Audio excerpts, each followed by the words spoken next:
Pa, ba't doon sa lugar natin na yun? Paano yung mga tanggal kay Lilad? Tanggal sa amin yun eh. Ang dami yung uli. 40 ano? 40 may git. Lagot Ang yung dami kanila. sa baba nun eh. Naggawa nung nag-ano sa amin yun, nagtanggal.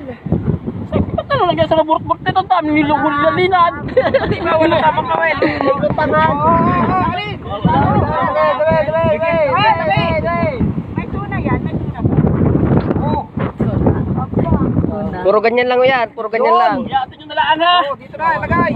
Pagayat na lang din ako. Ang una, malaki na tuna.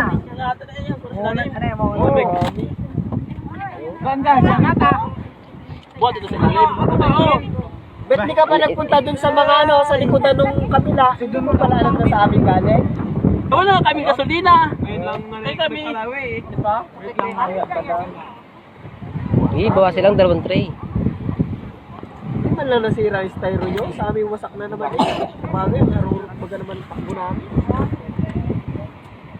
O sino mga kulang mga gayat? Puro makarin dyan. Puro na. Sabi magayat ba? Pero yung kulit mo dito toy. May 30 piraso din puro namin. Mas marami ito. Mas marami ito. O, puro makarel eh. Isa pa. Solid yan. 50 ito may git. Puro magayat. Meron ba? Nakaparehas. O, ito po yun.